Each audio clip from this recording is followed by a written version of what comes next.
반려동물들의 평균 수명하고 이별 탈까부터 어떻게 되나요?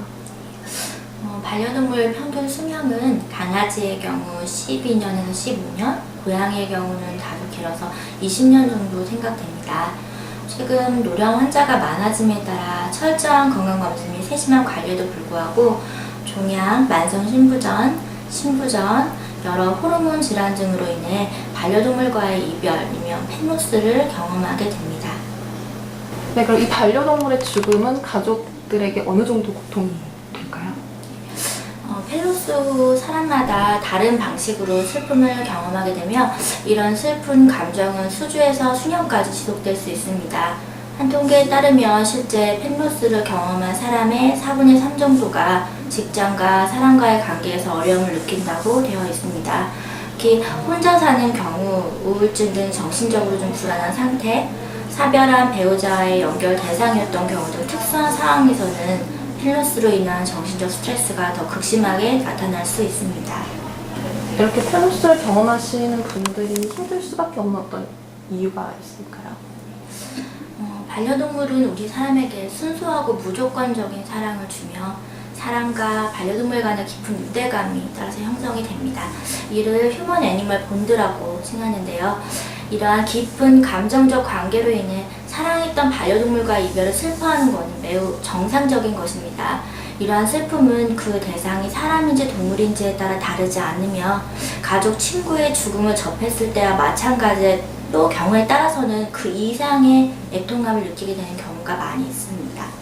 반려동물과의 이별을 좀 잘 받아들일 수 있는 방법이 있을까요? 반려동물의 수명은 아시다시피 사람보다 짧으니까 일생 동안 보전 불가피하게 반려동물과 이별할 수밖에 없다는 점을 미리 인식을 해야 합니다.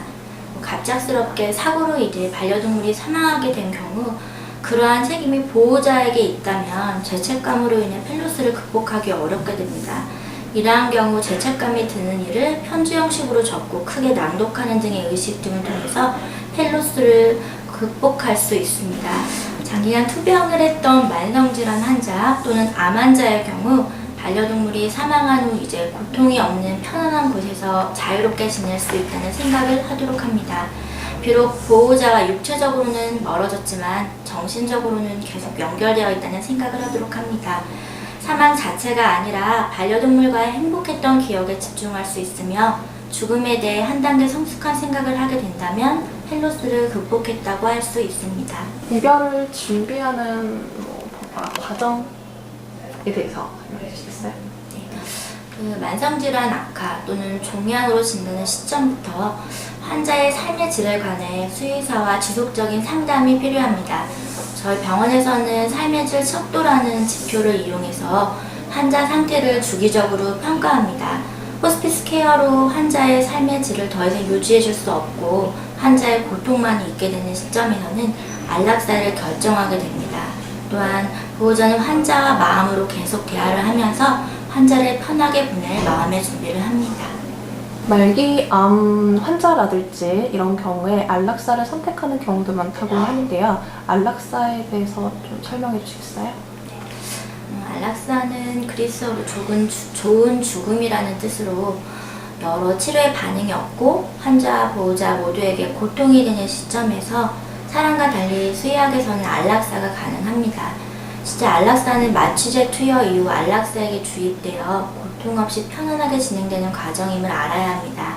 그런 안락사에 대한 잘못된 생각으로 이런 고통이 무의미하게 연장되고 어떤 면에서는 방치되는 경우가 많습니다. 안락사는 인공적으로 반려동물의 삶을 끝내게 하는 것이라는 생각은 옳지 않으며 도리어 여러 치료를 통해 인공적으로 연장된 삶을 안락사를 통해 중단하여 삶을 마감하게 하는 것임을 알아야 합니다. 이미 충분히 초인적인 노력을 한 보호자들일수록 더 열심히 치료에 노력해야 했는데 이기적인 생각에서 안락사를 결정하게 된다며 괴로워하시는 경우를 종종 보는데요. 훨씬 더 위험한 이기심은 반려동물의 고통을 단순히 연장하는 것이라는 점을 생각하여 결국 반려동물이 사망한 후 가장 덜 후회하게 될 선택을 하시는 것이 현명한 길입니다. 추가 질문인데요. 어떤 경우에 안락사를 많이 하시는지, 선택을 하시는지, 그리고 요즘 추세가 좀 많이 하시는 편인지 있는지. 네. 안락사를 이제 많이 하게 되는 시점은 아까도 말씀드렸듯이 삶의 질 척도라는 거를 보호자분이랑 이제 상담을 하다가 그 삶의 질이 많이 떨어지게 되는 시점에서 보호자분이랑 이제 의논해서 결정을 하게 되고요. 그 시점은 이제 아까도 말씀드렸듯이 여러 치료에 반응이 없고 또 환자, 보호자 모두에게 고통이 되는 시점이라고 생각을 하시면 됩니다.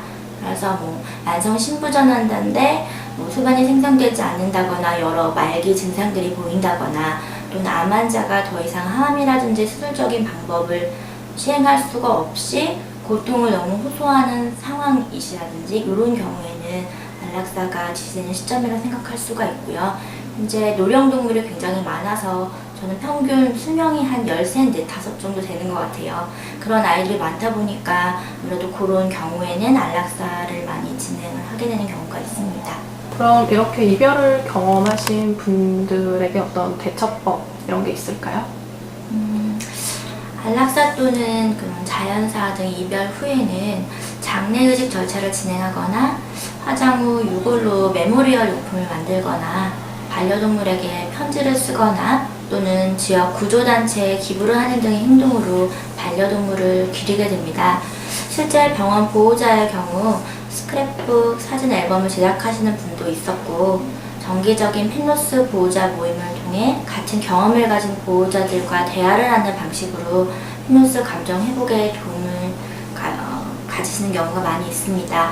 무엇보다 반려동물을 잃은 슬픔은 정상적인 반응이므로 이러한 감정을 자연적으로 흘러가도록 하는 것이 좋습니다. 정상적인 생활을 하면서도 순간순간 생각나면 울기도 하고 예전에 반려동물과 행복했던 순간이 생각나면 웃기도 하면서 그렇게 자연스럽게 감정을 두는 것입니다. 가장 중요한 점은 자신만의 방식으로 반려동물 사망을 애도하는 시간과 여유를 가지고 감정적으로 가장 도움이 될 수 있는 지원 대상을 찾는 것입니다.